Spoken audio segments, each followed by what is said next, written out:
Unpopular book opinions have been going on for a long time on BookTube, and I watched a couple of videos on them. Today, I'm going to be doing the same thing BookTubers do.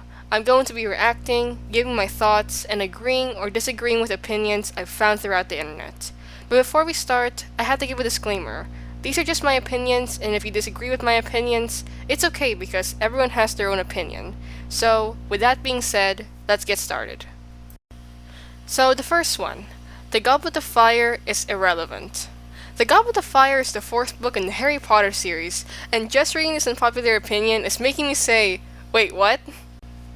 I know that there are Potterheads out there who think that The Goblet of Fire was the worst book in the series, and I respect that opinion even if I don't agree with it, but saying the fact that The Goblet of Fire is irrelevant is really throwing me off. Obviously, I highly disagree with this, and I'm going to explain why. In my opinion, the events of the Goblet of Fire were vital and very important to the entire Harry Potter series. It slowly transformed the series into a darker and serious tone since Voldemort comes back in that book and the stakes go higher. Also, these events impacted all the characters. People were treating the main characters differently because of what happened in the Goblet of Fire, and the next book and movies reference the Goblet of Fire too much. So for you to say the Goblet of Fire is irrelevant is just really confusing me. Number 2. The Blood of Olympus is the worst book in the Heroes of Olympus series. Wow, I actually feel a bit attacked by this because I just love The Blood of Olympus so much. The Blood of Olympus is the last book in the Heroes of Olympus series, and believe it or not, this book was actually my most favorite out of the entire series. I've heard a lot of people say that the way Gaia was defeated in this book was quite anticlimactic, and if I'm being completely honest, I did feel that. But there were a lot of scenes and moments inside the Blood of Olympus that made this book my absolute favorite.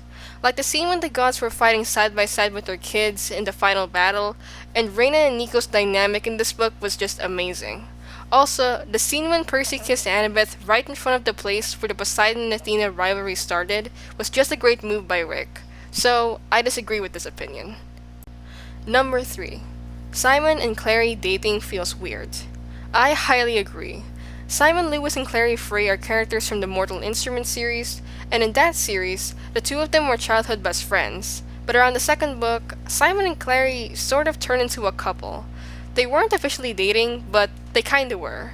I don't know why, but when they started doing this, it made me feel weird because it was just so obvious that Clary was in love with Jace, and I'm not sure about you guys, but when I first read this, I actually felt like Clary was going out with Simon because she wanted to forget about Jace.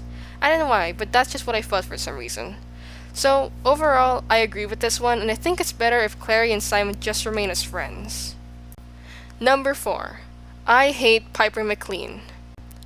Okay, so Piper McLean is from the Heroes of Olympus series, and generally, I think she's quite hated by readers. Personally, I like Piper as a character, but I'll admit that there were times when I felt a bit annoyed by her for some reason, and she's just my least favorite out of the 7. I don't really get why people kept hating on her though, so I searched it up, and now I found out why. It involves her relationship with Jason, and unlike most fans, I liked Jason and Piper together. I know, it's very unpopular because there's just a lot of people saying that their relationship was forced, that it was too rushed, and they just got together just because, and people are just criticizing their relationship in general. I think the criticism came in the Burning Maze, so okay, I'm not actually going to explain what happens in this book, but if you know what happens to Jason in this book, and how Piper just got over that was something the fans questioned so much, and I think that's the time they started hating on her. People were saying that Piper didn't love Jason, and that she shouldn't have just moved on like that, and so on and so forth. So, what do I think about that? I think that Piper moving on from Jason is acceptable. I know that it's hard to move on from something like that, but in my opinion, Jason wouldn't have wanted Piper to constantly cry about him, and I think that Piper has the right to do so because it's her life and it's her choice. Number 5. Catching Fire was the best book. Yes, just yes.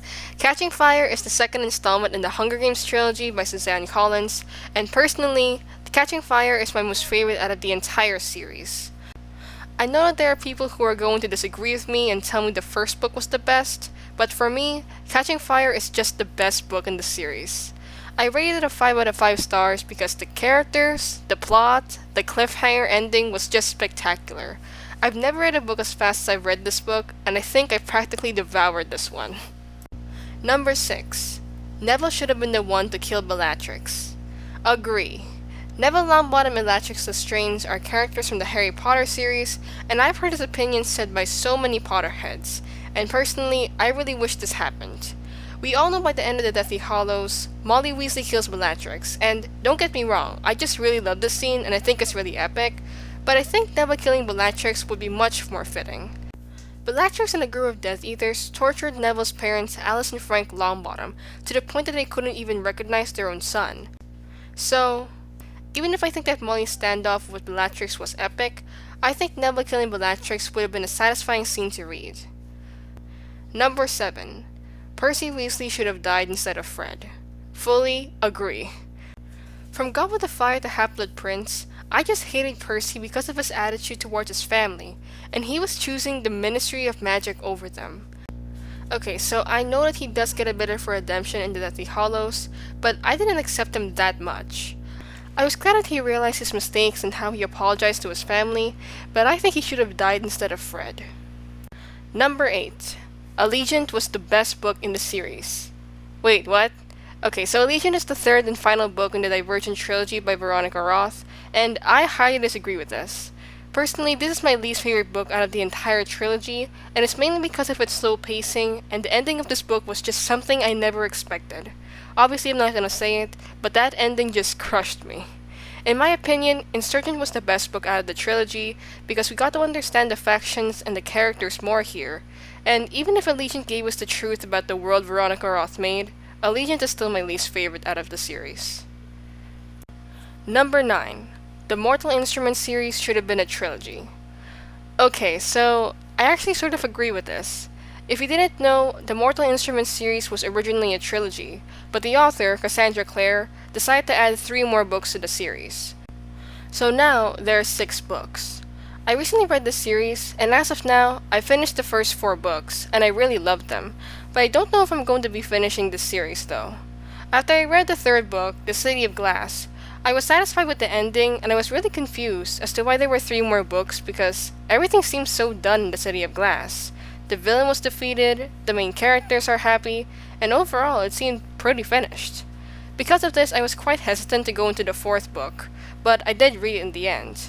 City of Fallen Angels, aka the 4th book, turned to my least favorite out of the series, mainly because there was not that much happening in this book, and it focused more on the romance aspect instead of the new villain, and by the end of this book, a previous bad guy from City of Glass somehow comes back from the dead, and I just felt as if Cassandra Clare was reusing the plot. Also, there's tons of mentions of this guy named Will Herondale, and I haven't read the Infernal Devices yet, but I've heard enough of that series to know that he's one of the main characters. So far, I agree with this unpopular opinion. I'm not sure if my opinion would change if I complete this series, but as of now, I agree. Number 10. Reyna shouldn't have joined the Hunters of Artemis. I disagree with this. So, Reyna is a character from the Heroes of Olympus and Trials of Apollo series, and in the book, The Tyrant's Tomb, she resigned as praetor and joined the Hunters of Artemis. When I read this for the first time, I was shocked and a bit taken aback because I always pictured Reyna as the praetor, but in the end, I was happy for her because I just think that she needed the freedom. I mean, throughout the Heroes of Olympus series, she's been managing an entire Roman legion on her own. On her own because Jason was not around and Percy resigned as praetor, and she's been pressured to become a leader and to stay calm and composed literally almost all the time. So I think her joining the Hunters of Artemis is a good thing, because she at least gets to live her now immortal life more freely. So how about you? What are some of your unpopular opinions? Let me know in the comments down below.